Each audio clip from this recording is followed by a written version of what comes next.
Hey guys, we are back for War 7 of Season 20. We're up against NY here.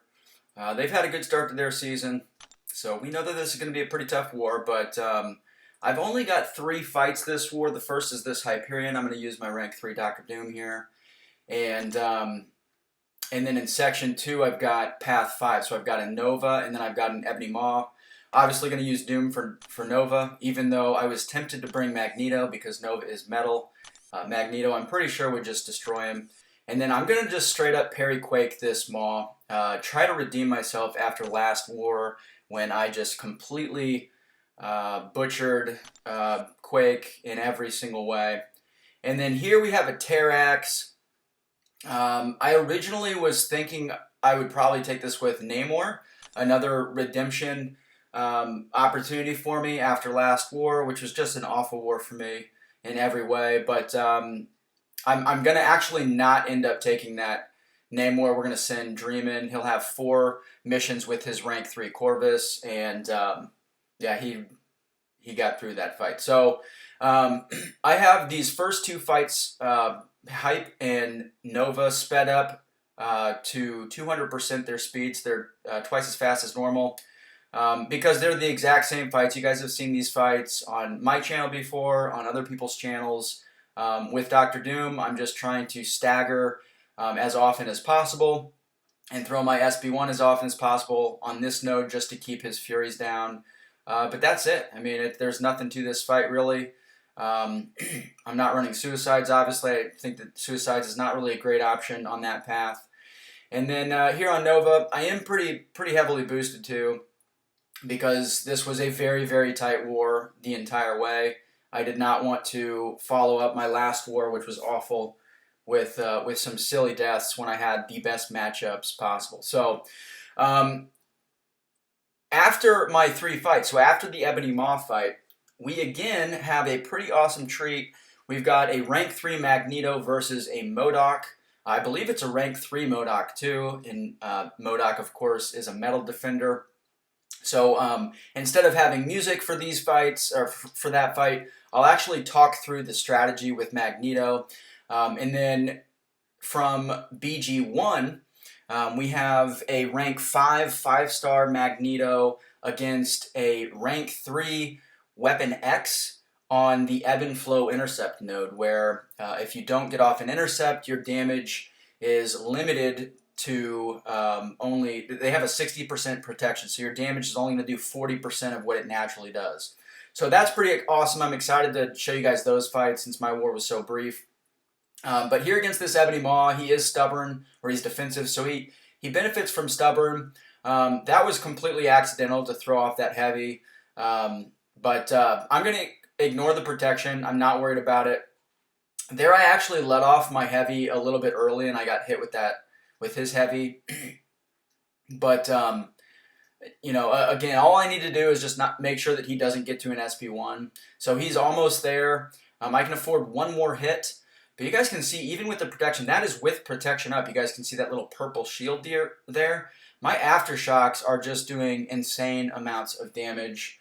Aftershocking him for 6k in that first Aftershock cycle, 5k per tick in that second one. So, yeah, it's a pretty straightforward fight. Ebony Maw's health pool is so low that I understand the placement here, and actually we've tried this placement. I think in general he's a pretty good placement here, but with a boosted Quake with Suicides, the protection really doesn't matter. I mean, she's going to get him down in 3 to 4 cycles regardless. So here is this MODOK, and excuse me, it's not a rank 3, it's a 565, but he is metal, and you know what that means. That means rank 3 Magneto, and you know, this fight, and really all Magneto fights, are pretty simple. The strategy with Magneto, you see that TJ getting some solid reparries there. But the strategy with Magneto is very simple. You want to get off your heavy attack. Against non-metal defenders, you can stack 5 permanent prowess. Against metal defenders, you can stack permanent prowess infinitely just by knocking them down. So you can get a +1 on your prowess stack just by knocking the defender down. And again, that caps at 5 if you're fighting a non-metal champ. and it's infinite if you are fighting a metal champ. And then you can also double your current prowess by holding and charging your heavy. And what you want to do with Magneto basically is get him to an SP3, and you want to try to make sure that your prowess stacks are, you know, as high as you can get them. And really that's going to be about 40 is what you want to aim for, 40, 45 against metal champs. And then of course it'll cap against non-metal champs. But you know, you want to get to 40 prowess, and then you just want to throw your SP3.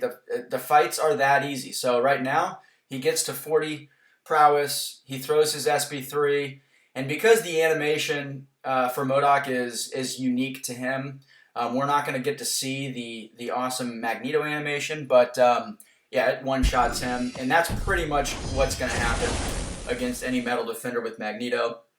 Now this is a rank 3 Weapon X. This is a little bit more complicated of a fight, but he of course is metal, and this is only a 565 Magneto. So what Hen is going to do here is the same thing. He's just going to stack his heavies. Now you'll see that he actually charges his heavies early, which you don't need to do until you're at 5 stacks. But he's going to get off his heavies. Every time he hits Weapon X, he's going to inflict a passive rage charge. You see those little green charges. And once he gets to 25 rage stacks, he's going to go unstoppable for a couple seconds, and he's going to go unblockable until his rage stacks fall off completely. So it's a pretty long time. And obviously with Magneto, you do want to be able to parry so that you can safely charge your heavy. So here he pushes him over. You see the passive unstoppable buff. And then those rage charges are starting to shrink. They turn to red, but basically he just wants to get those down to 0 so that unblockable passive falls off, and now he can just parry again. So he's going to parry heavy. He's going to build up to about 40. He could have thrown his special 3 there, but he's going to get a couple extra prowess. I think he's actually going to bait out this special one more time here. And he's going to get one more heavy in, even though he could have thrown his heavy or his special there. So he's at 44 prowess. Now because it's a rank 5 Magneto, the actual SP3 isn't going to automatically kill Weapon X. But look at the bleeds that he puts on. So because of the protection, the bleeds are only doing about 600 per tick.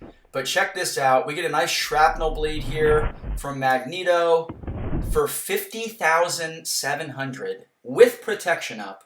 That's about 140,000 without protection. And yeah, I mean, Magneto just absolutely roasts metal defenders. There is no place on the map you can put them except boss and stun immune nodes.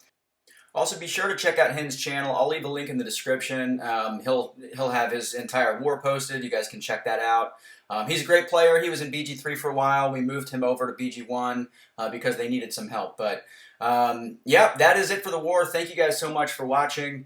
Leave a like and a comment. Let me know what you think about that Mags fight or both of those Mags fights. And if you guys haven't ranked this guy up yet for war, let me know why. Why are you slacking? Because he is absolutely ridiculous for war tech. So that's it. I'll catch you guys in the next one.